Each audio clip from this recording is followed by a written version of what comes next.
Hello everyone and welcome to the Ras Al Khaimah Fine Arts Festival. We are going to be starting today with our second speaker series of RACFAF, but the first speaker series on nature. This series is going to be focusing on life on land, wildlife conservation and biodiversity.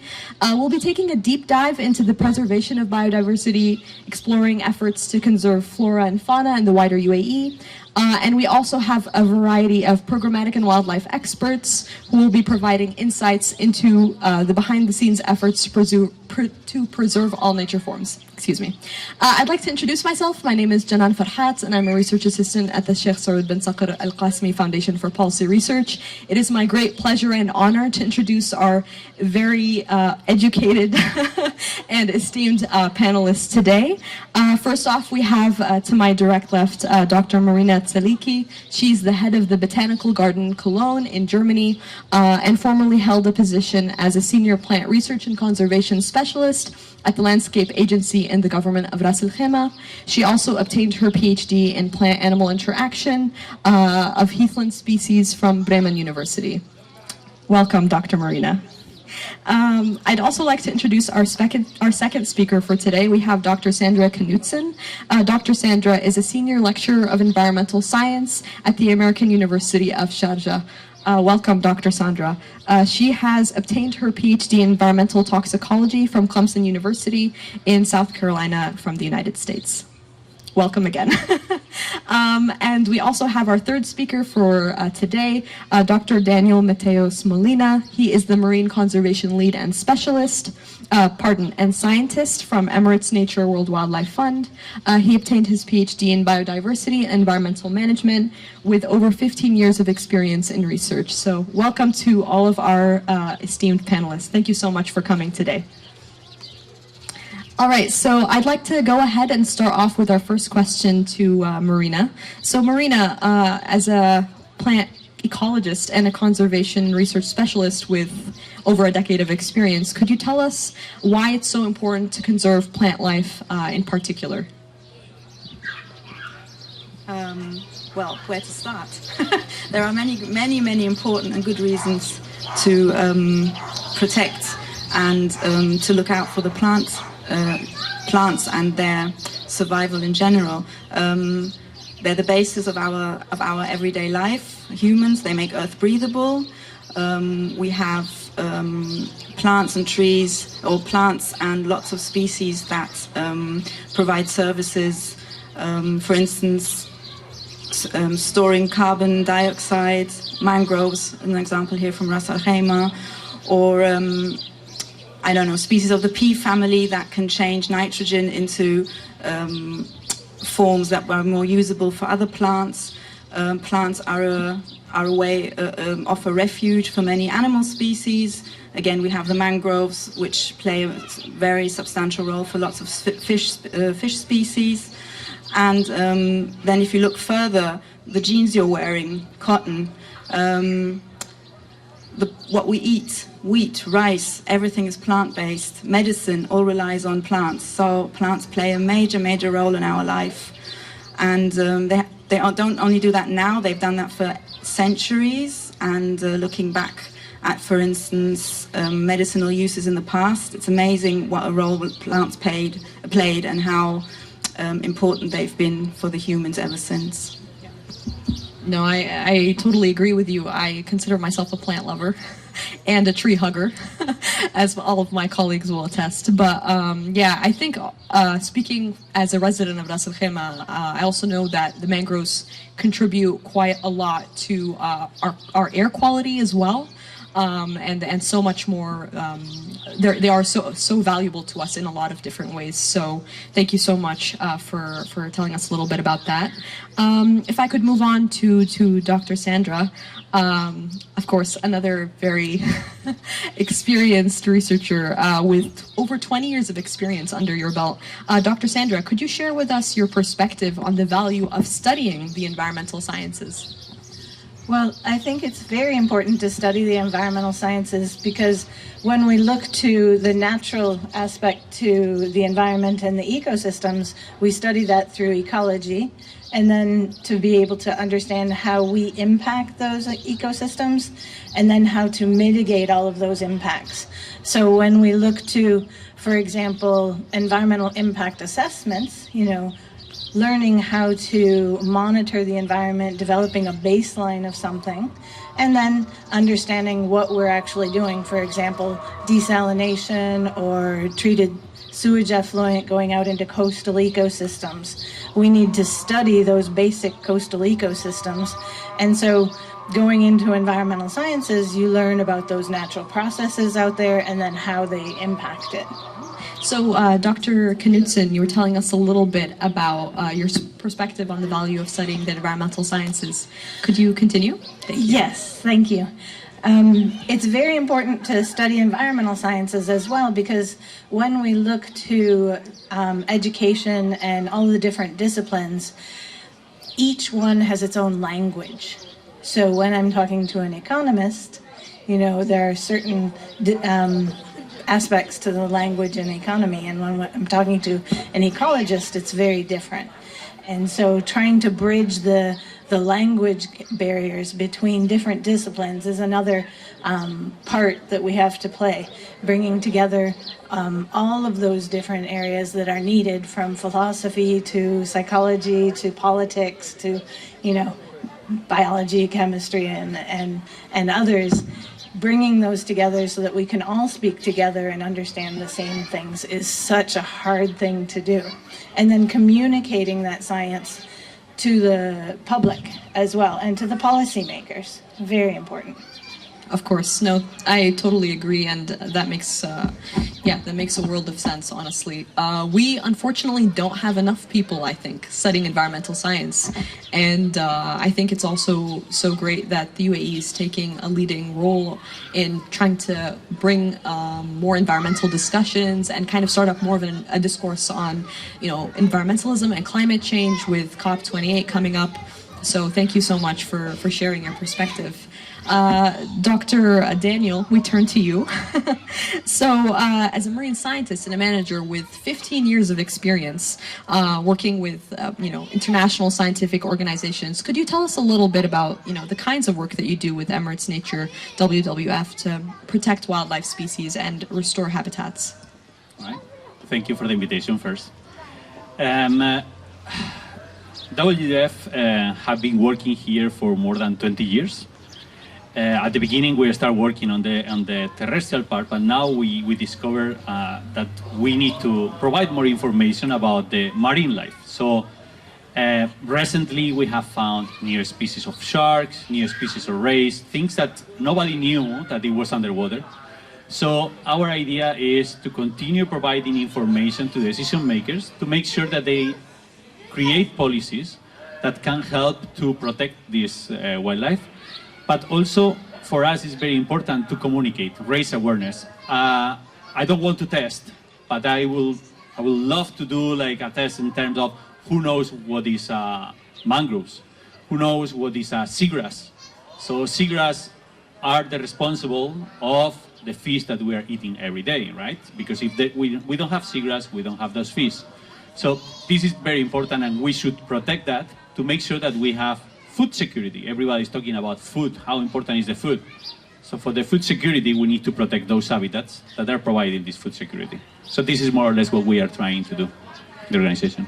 Yeah, thank you so much. I love that you actually brought it back to policy, because we at the Al Qasimi Foundation also are a policy institute, and that's something that we focus on a lot as well. How can we use research to inform policy making? That's one of our key missions. And yeah, 100%, very, very important to see how we can, come back and bring animal and plant life back into the picture, because plant life and animal life, even though, sometimes we don't focus on it as much in policymaking, it is key to so many security issues as well. Food security, political security, and other types as well. So thank you so much for sharing. Dr. Marina, we come back to you. So, in your experience, what are some of the most unique characteristics of the native flora located in Ras Al Khaimah that you've studied during your work with the RAC Public Services Department? Could you tell us a bit about that?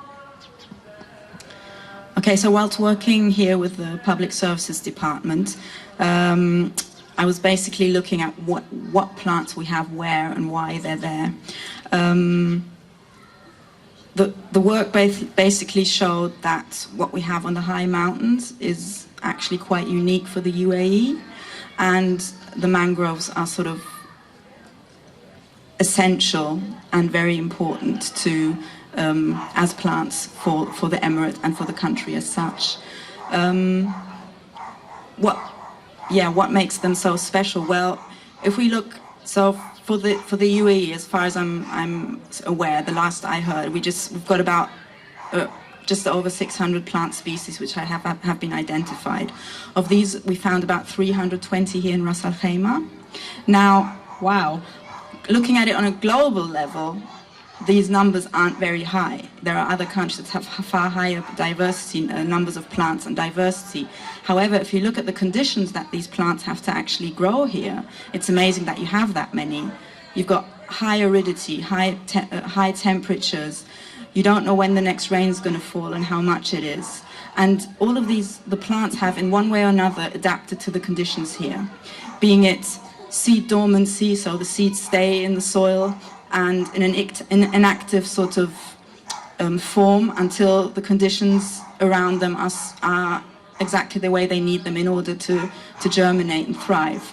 Or rooting systems, for instance, the gaff tree that can reach up to 40, 50 meters into the ground to reach groundwater levels so that they can survive without actually getting water from anywhere else. So it's spectacular what plants have done.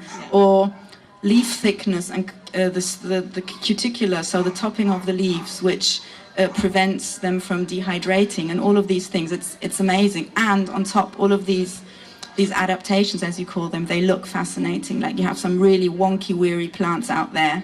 Just looking at them really makes you happy. Yeah.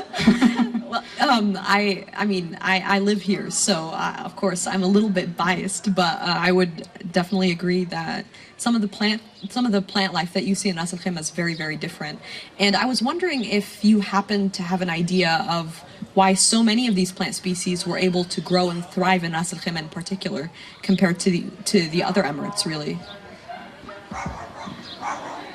Well, it's basically that here Ras Al Khaimah has these high mountains. I mean, you've got Jebel Jais, which is the highest mountain of all of the Emirates. And we've got up there, we found a very unique habitat and ecosystem with plant species that you don't find anywhere else in the UAE. And it's just because of the high level and the conditions up there, the geology, geography, the temperatures, the climate, all of that. So that basically is sort of one of the main reasons you find quite a high number of plants. But nonetheless, I mean, the other Emirates, they're not far behind. It's not like it's just Ras Al Khaimah. It is the United Arab Emirates as such. Yeah, they're not empty of plant life, of course. Correct. All right. Thank you so much for telling us a bit about that. We come back to you, Dr. Sandra. If you could tell us a little bit more about education, and I really wanted to bring your perspective here as an educator in the Al Qasmi Foundation. We also focus predominantly on education, so it's great to hear, what you think as a professor. So, how do you think that education can contribute to conservation efforts in the UAE specifically, both inside but also, outside of the classroom? I think it's really important that students are learning about conservation efforts, especially of the UAE, because they've lived here. Sadly, I find a lot of students come to environmental sciences and have never been out into the mountains or the desert, and so they've been in Dubai or in the cities and never really gone out there. And so it's really important for me to get them out there at some point and try and get them working on conservation efforts. And throughout the years, we've worked with many different governmental organizations to try and collaborate on research into the local ecosystems. We've worked in the Abu Dhabi mangroves, the Al Qaina mangroves, Oh, wow. the Ajman mangroves, or yes, yeah. We've worked in interior in the hypersaline Al-Wasat in Sharjah, and the Kalba mangroves, and coastal beaches and all over the UAE with the mountains. There's very little research out there. And so when we're looking at trying to develop the science, we need to be able to get the publications out there and be able to do the research. And so in the last, decade, we've seen huge improvements in the collaboration efforts and then in the funding for these types of projects. And so it's great opportunities to work towards understanding the baseline of what there is, look into what's the history of it, and then try and plan for the development of the future. No, of course. And did you say that the students were actively involved in these collaborations? Yeah, we've been hip deep in mangrove, canals and trying to sample the sediments and the water. I've gotten students out into the mountains and actually doing litter cleanups, and we weighed the litter to see how much was left over the National Day weekend, and it was disturbing, to see how much impact there is. And then that idea of getting them out on the kayaks and going out on desert hikes and, as much as we can, trying to get them to really feel for the natural environment here. Yeah, I think so. Yeah, it makes a lot of sense. I mean, I think one thing, unfortunately, that we sometimes see here because of the climate is that people don't spend as much time in the outdoors. And this is why we're so thankful for the winter months, because winter here is spring, and then everyone, we have also so many more people going and exploring. They go hiking in the mountains, or as you said, they go kayaking. They actually go out to the desert, and they also see the plant life that is surviving there. So I'm really happy to hear that students are actually actively involved in doing research, and that contributes, I think, so very greatly to to raising awareness in society in general. And the best part is that the UAE environmental agencies are really trying to work with those students, training them as well in basic environmental monitoring, so that then when they go out into industry or into the government, they can then do those things as well. And so that's a big source of that collaboration. That's truly wonderful. We also pursue and we prioritize collaboration as well, because we're never going to get anywhere really if we don't collaborate with our partners, and if we don't make this issue a priority. We need to conduct research on the environment, and we do need to collaborate with people within our emirate and organizations within our emirate, but also outside of that to to make a dent and to really progress. So I'm so happy to hear that students. Don't worry, you'll get my email. Oh, I'm very much looking forward. All right. Thank you, Dr. Sandra. Dr. Daniel, I have another question. So I was doing a little bit of research before this panel, and I wanted to know if, I was wondering if you could tell us a little bit about some of the work that you do as a member of the Climate Change Research Network, and, how does this relate to wildlife conservation? Well, I'm participating as advisor, as a researcher in the marine component. We have been talking recently about the importance of mangroves for sequestering CO2. So, for example, now we have just finalized what we call it a carbon accounting, how much carbon the mangroves are storing here in the UAE. So, for example, now we have just to give an idea, so the mangroves that are in Al Quoin host the same amount of carbon that going from Dubai to Abu Dhabi and back 2 million times. Oh my God! So wow. This is the kind of important information that we gave to the Climate Change Research Network, that later they are in charge of giving this information to the policymakers. So this is one of the projects that we are currently running. And as well as, for example, another one is to understand the natural capital. So what is the economical value behind those coastal lagoons that we have? Actually, we have a nice marine protected area here in Ras Al Khaimah that has mangroves, seagrass, but these mangroves and seagrass are used by turtles. those turtles are migrating from there, that there is a feeding ground for them, and they're moving to Oman and coming back again for continue their feeding, right? So this is the information that we're providing. This is what we share with the Climate Change Research Network. We start proposing policies. We start writing, using the scientific information from multiple researchers, putting together and bringing this information together to the policy level. And that's where we are. That's what we discuss on this. Okay, wow. No, that's actually really great. It's I think it also just really underlines again how important collaboration is, and also the potential for research. As a researcher, I think that we do need to do more research into environmental sciences, but also bringing it back to what Dr. Sandra said, how we can really collaborate and see the different value and benefit of environmental science to different fields. Yeah, let me announce something for someone who's interested. So WWF has a program where everybody can connect with the nature. So the program, it's called Connect with Nature. You can play volunteer, where you can go plant mangroves, but we are doing activities that is not only planting or cleaning, it's also collecting information through the activity. So you are a researcher, we call it citizen science, a citizen science activity, and we call all the youth to come, and everybody is welcome, not only the youth, everybody, but we are focusing a little bit more on the youth because we want to make sure that from the beginning they are in contact with the nature. So again, so the name is Connect with Nature, all the information is online, you can register, you will see plenty of activities where you can attend and you can enjoy the nature and participate in collecting scientific information and learn more about the natural heritage here.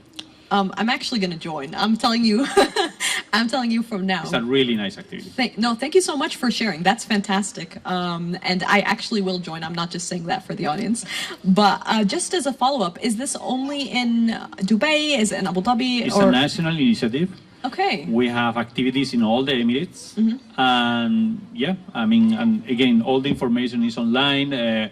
We have professional trainers, like they will teach you everything about the plants, so about the insects. We have even adventures in the nature at night that are really crowded at the moment because the people love to go in nature at night.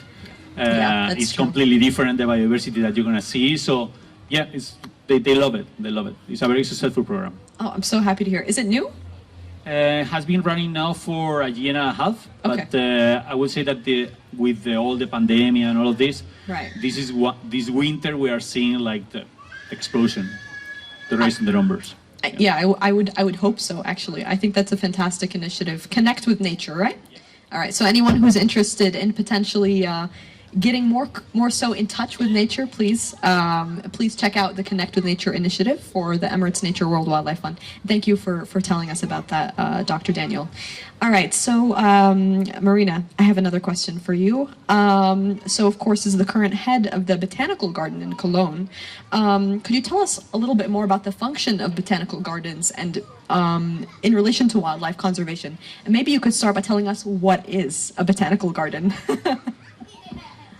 Okay, well, a botanical garden showcases and highlights plant species, and there's always different directions. So you can either go into the direction of presenting the native flora by creating habitats artificially where they can actually grow, or what's more common and has been done over hundreds of years is that you show habitats and ecosystems which people before couldn't see unless they wouldn't come to a botanical garden, be it tropical habitats or even desert habitats or anything like that. So that's sort of that's one of the points. And then it's of course a hub for conserving plant species, and nowadays of course plant species which are endangered.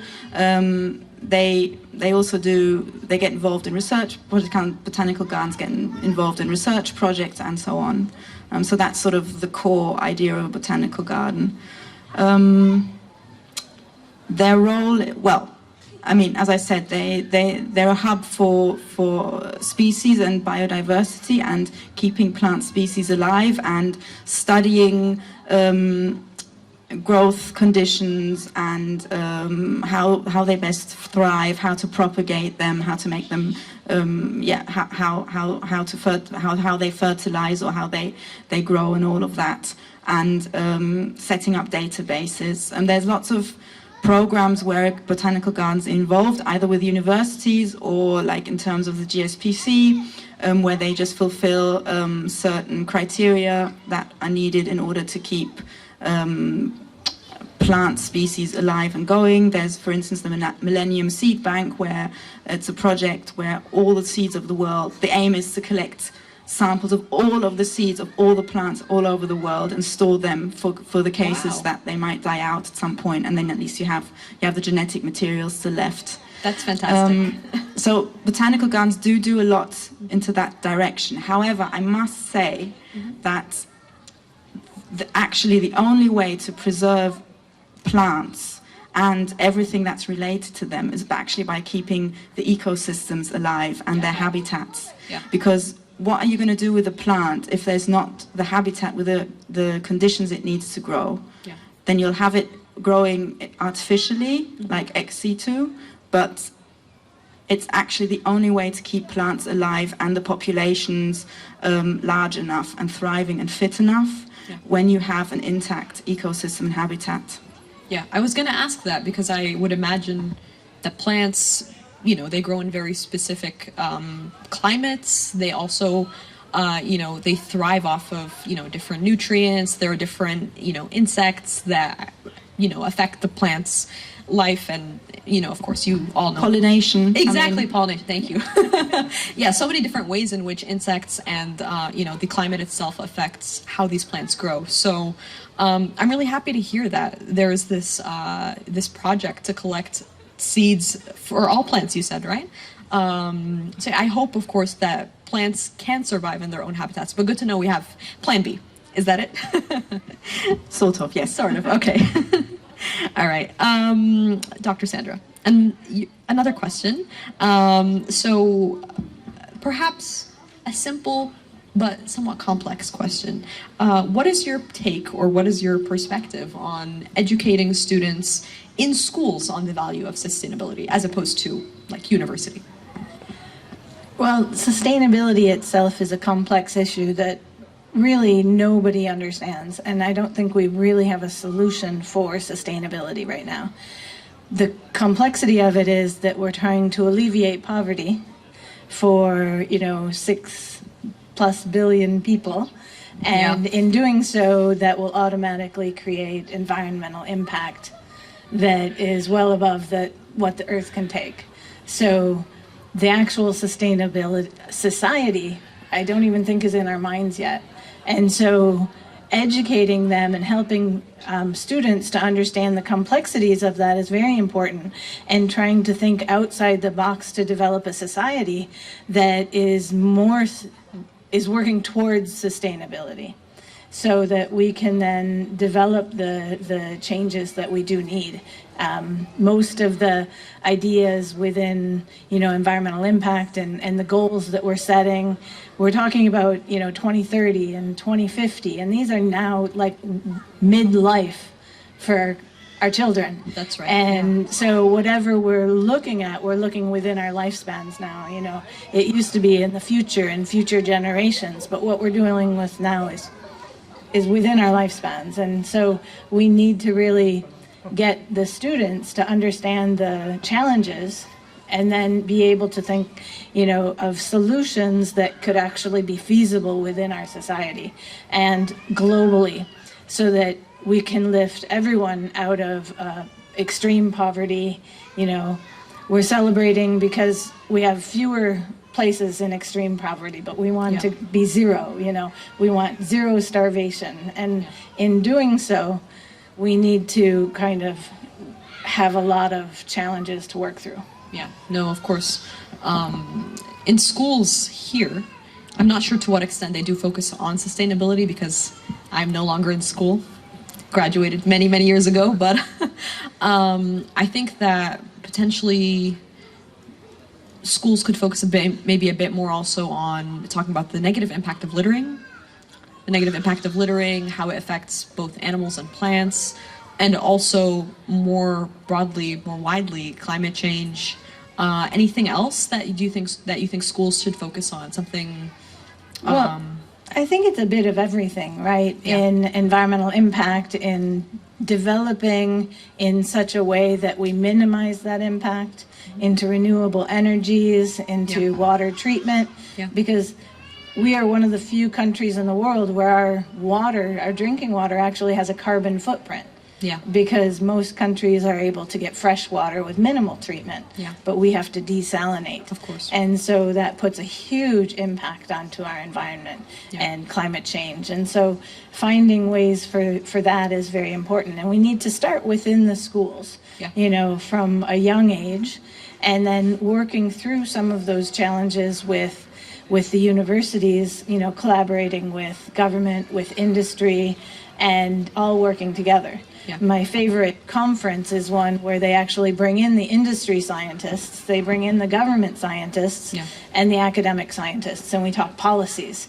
And how can we enact environmental governance that can help with some of those things? And so bringing the students from other levels up into that idea is important as well. No, for sure. We do need more active collaboration for that purpose, because it's the experts who will also tell us, you know, what we need to know, what we need to focus on. And I think just it's through their insights and their expertise that we'll know a lot more about what we need to do. And, you know, if you're entering university and it's only then that you're really understanding, as you said, you know, the carbon, how water has a carbon footprint here because of desalination processes, then that's a little bit too late, I would say. And it's also harder than to push kids to, you know, pursue environmental sciences, or even, you know, gain an interest in that and think about how that affects their lives, and potentially also how they could change their lifestyles, you know, to have less of a carbon footprint as well. When it comes to sustainability and education, a lot of times we'll have, you know, check marks. And as long as we have a few check marks, you know, we're doing well. But a lot of those check marks that get done are the low-hanging, easy fruit, like doing litter cleanups and things like that. And what we really need are those higher ones, where we don't just look at sustainable education as what we teach the kids, but how we run our school. Systemic change. Operations, facilities, and then get the students actually involved in those operations. You know, I do see some schools with the idea of growing, you know, some food or working with food waste, and then we have some schools that are having the students actually take the, you know, recyclables out so that they can measure it and keep track of those types of things. So that gets the kids, you know, at 9, 10, 11 years old thinking about those types of things and how much. When I first moved to the UAE, you would never see a garbage can. And how can we understand how much waste we produce if we don't? So we're seeing, you know, this transition into seeing some of those things changing so that we have a better ability to educate. Of course. In our everyday lives as well. Yeah, no, thank you so much for sharing that. I think probably the best way to learn, and the best way to also understand how we interact with nature and our environments. So thank you for that. Dr. Daniel, I come back to you. So in your perspective, how can we push for greater collaboration between the public sector, the private sector, and NGOs to promote wildlife conservation in the UAE specifically? I think this one is one of the most difficult questions. Because this is the secret, right? The secret is to talk to each other, to collaborate, to sit on the same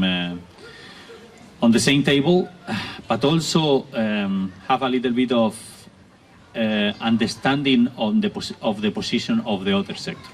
So, for example, the ones that we are working in conservation, sometimes we blame the fishermen because they are fishing. Because they are destroying the fisheries. But we need to get in the position of them, that is their job. So how we can talk and see how we can make it possible. So this is the secret. And the private sector at the same time, they want to develop. And probably this is going to affect the habitats of the fishes, right? So It's a circle where all the parties need to be discuss, and we are not used to discuss. This is very, very difficult. It's very challenging. So we need to kind of build the capacity of the next generations to be able to discuss and to get an agreement. Yeah. So what we are trying now from WWF is always be in the middle, making sure that we facilitate the discussions. Yeah. And trying to find solutions. I didn't want to interrupt, but for the plants, for example, now there is a trending topic. Everybody is working now in something that they call it nature-based solutions. So what are nature-based solutions? Well, the same topic that we were discussing before about marine protected areas, but now it's nature-based solutions. So what we are doing now at the moment is like collecting seeds from plants that are allophytic plants, those that are in the coastline, that they are under extreme conditions, high salinity, and trying to see if we can cultivate those plants, keeping the same biodiversity, not impacting the area, and using them for food security. For example, making burgers, right? So we don't want to change the environment, we want to increase biodiversity, and we want to make profit. So you have all in, right? So this is the way. But to get there, you need to find an investors. You need to find an environmental authority that is aligning with you. So there is a process that we need to facilitate, and it takes time, but we need to do it. This is the way. This is the only way to move forward. 100%. I mean, how else are we going to move forward without constructive dialogue? I really love how you underlined how we need to learn how to communicate and see things from the other sector or actor's perspective, because if we don't understand that, then we also cannot agree on a solution, or we cannot agree on something that's a win-win for all parties involved. And I think that's what we need to push for, because I don't think the fishermen, as you said, they're not out to damage the environment. Of course, that's definitely not the case, but they're out there trying to make a living. So seeing it from that perspective, we can think, I think, more creatively about ways in which people can continue to sustain their livelihoods and support themselves while also limiting or mitigating the impact on the environment. So, yeah, Dr. Sander, if you have something to add. Sorry, I just want to jump in. Sure. One of the other challenges is that each environment is unique. And so we can't just arbitrarily, take environmental governance from another area. We have to actually do the work to understand our own environment, of course, here in the UAE, and how it's going to impact and how our laws are going to impact it. So that's another one that we have to work on as well. Yeah, thank you so much for sharing that. So much has been said tonight. I think that really brings plants into the focus, but also collaboration, the need for dialogue, the need for us to reach a consensus so we can move forward and actually help strengthen wildlife conservation efforts here in Ras Al Khaimah, in the wider UAE, and I think across the world, honestly, because it's not like we live in our own planet. we share this planet with everyone else. So thank you all so very much for your contributions. We're actually running out of time. We should be beginning the Q&A, but before we start, I'd just like to quickly ask you all one question. If you could answer perhaps in under a minute, that would be great. So this year's Ras Al Khaimah Fine Arts Festival theme focuses on nature. Could you maybe tell us a piece of advice that you would give residents who want to contribute to the protection of wildlife and nature in Ras Al Khaimah or the wider UAE? In other words, like, what can the average nature lover do to support this cause of wildlife conservation? In under 1 minute, please. Whoever would like to share. Yeah, please. Well, whenever I go out into the environment, one thing that is my key theme is how we've been carry in, carry out. It's a famous saying, across the world. But what I've found is that a lot of impact has happened. Like I said, a lot of litter out there. Yeah. So I tell my students, just make sure you leave the environment cleaner than when you came in. Yeah. Because we do a litter cleanup, then we enjoy it, and then we clean up our own, so that when we leave, it's better than what it was. Yeah. Excellent piece of advice. I very much do follow that already, but I will tell that to my friends. Anyone else have a piece of advice they'd like to share? Well, it's basically joining into that role, and just maybe thinking that we're not the last ones who want to see or be able to enjoy what we've got to see, or what we're enjoying at the moment. There are future generations which are coming, so a bit less selfishness and a bit more openness towards future generations. Just keep what you have sacred. Yeah, very, very wise words of advice. Thank you so much, Dr. Marina. Dr. Daniel. From my side, sign for connecting with nature, educate yourself on nature, and spread the word. I mean, we need to spread the message out there. Nature is important for all of us, so therefore we need to take care of it. And every action counts. So if you have a shower of 2 minutes instead of 5, that's count. If you don't use a lot of energy in your house, that's count. Yeah. So everything counts. Thank you so much. All right.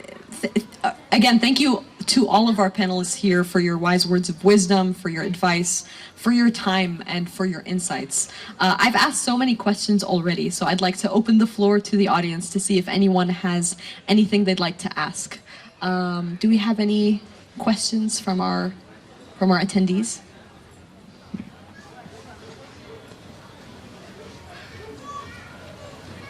We're all too smart. I really like. I think they are looking forward to the band. Very much, yeah. All right. Well, I can start with a question, and then maybe we can take something from the audience. So, personally speaking, I like to think of myself as an environmentalist of sorts, but I was wondering, I mean, of course, you've all given us your own insights, your own advice as to what we can do to, make the world a better place in a lot of ways. But I was wondering if there was something bigger that we could tap into as individuals, because making a difference at the individual level, things like, for example, picking up your own litter, taking shorter showers, all of these things I think contribute if everyone does them. But is there anything that the individual can do to push for systemic change?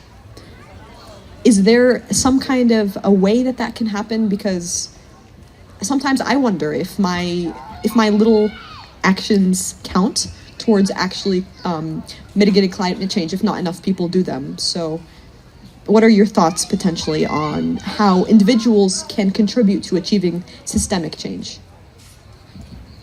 Well, for me, this is the challenge. We need to understand that everything that you do, that you are doing, it's helping. And the problem is we don't need to wait for someone to tell us that what you are doing is right. It's not. We should all understand that we are doing this change, and this will help to reduce the impact that we are having. So there is not. Sometimes we receive volunteers that they're coming, they enjoy the nature, they love the nature, and they're waiting for a certificate. Yeah. So I really like to give the certificate, but what better certificate that you helping to live in a better world? It's your world. It's like we are sharing that, right? So we need to think that what I'm doing for this world is something that is helping me. So nobody needs to tell me like, hey, yeah, you're doing it great. I mean, that's probably what we need to understand. Yeah. I actually don't believe that even if just one person does something differently, that he's the only or she's the only one.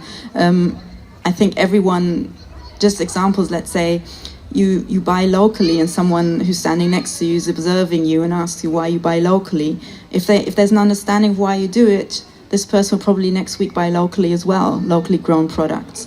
Or if you use shopping, if you use your own cloth bags and you don't take plastic, some people will be observing you and they might find you're a bit weird and you're the only one. Yes. But I'm sure next week some of them will be back with the same. So you're starting a process. You are not alone. Even if you're in that moment, you don't see the difference. I'm 100% sure it makes a bigger difference than you feel in that moment.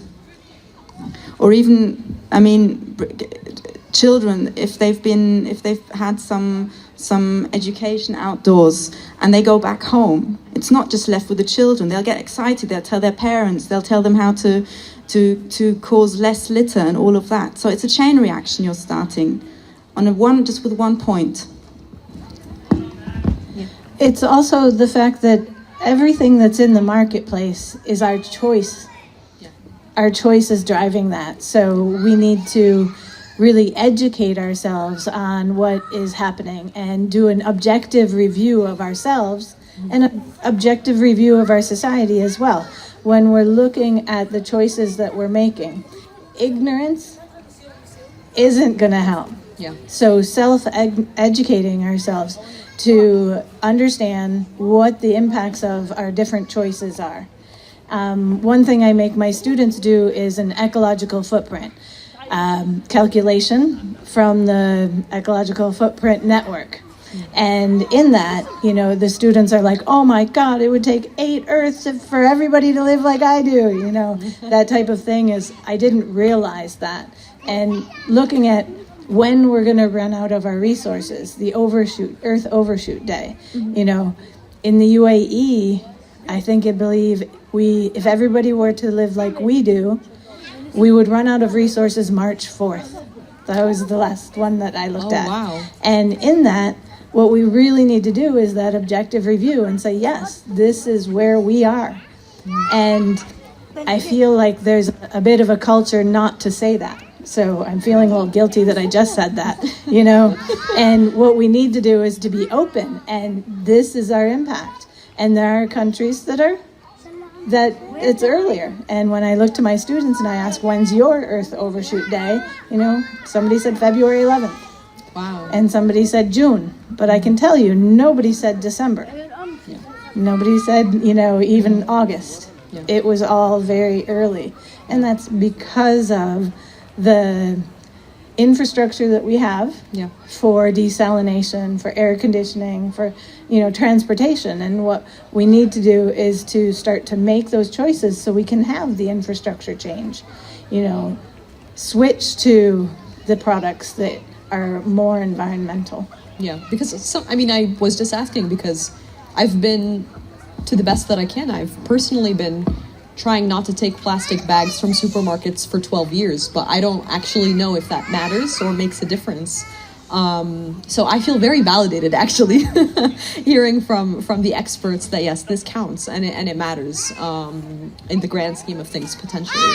Well, another example is Dr. Daniel was talking about the idea of it's not the fisheries, men, but actually it's us. We're choosing the hamor. Stop choosing the hamor. Yeah. It's running out in our coastal waters, right? Yeah. And so we need to make the choice. And in that, we have to educate ourselves. What fish should we choose? Yeah. And WWF a while back did have a campaign. And so it's out there on what are the more sustainably caught fishes. Yeah. So that we can choose those and let the hamor recover. Yeah. That type of thing as well. Sustainable consumer choices. Biodiversity. Yeah, of course. No, thank you so much. Thank you all so much for sharing.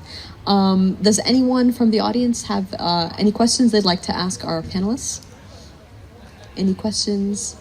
We have a question to the left. Can we potentially get a mic to the left?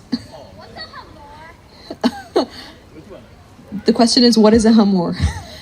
The hamor is a fish that is out in the waters, and it is a very desired fish for the food around here. And it's been traditionally a well-eaten fish from this region. It's actually a very common fish around the world, but this region really likes it. And so it's being fished more here than it is in other areas. And why would you say that's a problem? because between several different impacts with the fishing, the coastal development, and the loss of coral reefs and seagrass beds and those types of things, the population has gone down more than 80% from the 1970s. Wow. And so there's very few research studies out there, and that's another challenge, is that lack of scientific data on a lot of these things.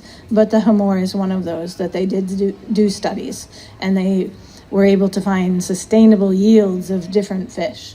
And if we could give them a break for a little while, their populations could recover, and sustainable yields would be much higher. Of course. But yeah, so it's that fish we don't eat.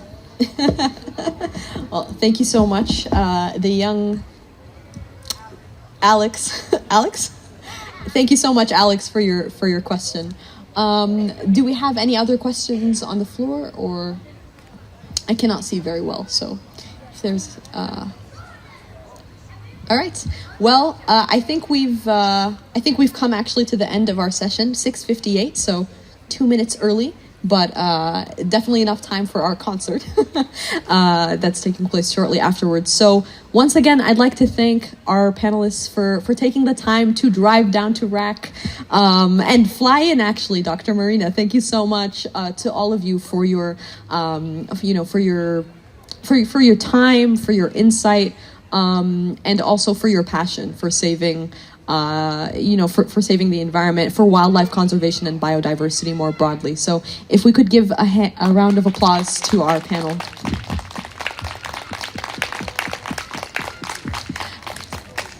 So thank you once again, and thank you to all of our attendees as well for taking the time. Just so that you all know, we are recording this speaker series, so we'll be posting it on YouTube if you're curious. And you can watch that there. So thank you all so much, and have a wonderful evening. Thank you.